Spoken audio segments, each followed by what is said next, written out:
हम सब ने बचपन से सुना है कि भगवान सब जगह है, सब कुछ देख रहा है और हमारे जीवन को नियंत्रित कर रहा है। लेकिन क्या वाकई में ऐसा है? क्या हम सब एक अदृश्य शक्ति से संचालित हो रहे हैं, या ये महज एक कल्पना है जिसे इंसानों ने अपने डर और असमंजस को शांत करने के लिए बनाया है? आज हम विज्ञान और तर्क की मदद से समझेंगे कि क्यों ईश्वर का अस्तित्व सवालों के घेरे में है। आइए शुरुआत करते हैं बिना किसी पूर्वाग्रह के और सच्चाई के करीब जाने का प्रयास करते हैं।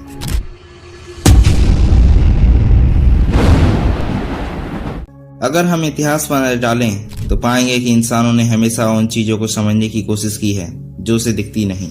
बिजली की गड़गड़ाहट, सूरज का उगना डूबना, जीवन और मृत्यु। लेकिन उस समय जब विज्ञान नहीं था, इंसानों ने अपनी समझ से इन सभी को भगवान से जोड़ दिया।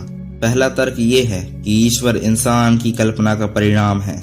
हर संस्कृति में अलग अलग देवी देवता हैं जो उन समाजों की जरूरतों के हिसाब से गढ़े गए हैं। क्या वाकई में ईश्वर का अस्तित्व साबित करता है या केवल हमारी कल्पना का खेल है? Part 2 scientific evidence against God. अब विज्ञान की नजर से देखें तो हम जानते हैं कि हमारे चारों तरफ जो कुछ भी है वो प्राकृतिक प्रक्रियाओं का परिणाम है। ब्रह्मांड की उत्पत्ति का बिग बैंग सिद्धांत, जो कि वैज्ञानिक रूप से सबसे मान्य सिद्धांत है, बिना किसी दिव्य हस्तक्षेप के ब्रह्मांड की उत्पत्ति की व्याख्या करता है। अगर ब्रह्मांड एक प्राकृतिक प्रक्रिया से उत्पन्न हुआ है तो ईश्वर की भूमिका कहाँ रह जाती है? क्या ये केवल एक विचार है जो हमें सिखाया गया है? क्या हमें बिना किसी आधार के इस पर विश्वास करना चाहिए? Part 3 logic and rational arguments. अब चलते हैं तर्क की तरफ। अगर ईश्वर सर्वशक्तिमान सर्वज्ञानी है तो दुनिया में इतना दुख और असमानता क्यों है? छोटे बच्चे भूख से मरते हैं, निर्दोष लोग हिंसा का शिकार होते हैं। क्या एक सर्वशक्तिमान ईश्वर ऐसा होने देगा, या फिर ये एक स्वाभाविक प्रक्रिया है जो केवल हमारे जीवित रहने और विकसित होने का हिस्सा है? ये नैतिक और तर्कसंगत सवाल उठते हैं कि अगर ईश्वर होता तो वो क्यों इतने निर्दोष लोगों का दर्द देखता?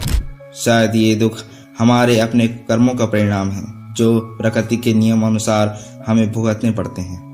Part 4 the placebo effect of religion and faith. आखिरी तर्क है कि भगवान में विश्वास बहुत हद तक प्लेसिबो इफेक्ट की तरह है।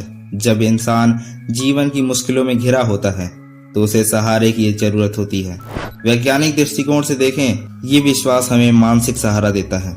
यही कारण है कि जब तक हम कष्ट में होते हैं तो ईश्वर में विश्वास हमें सांत्वना देता है। लेकिन इसका मतलब ये नहीं कि ईश्वर का अस्तित्व है।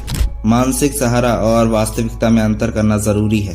अगर भगवान केवल एक सांत्वना है और सांत्वना का साधन है तो हमें अपने डर का सामना करने के लिए एक अदृश्य शक्ति का सहारा क्यों लेना चाहिए?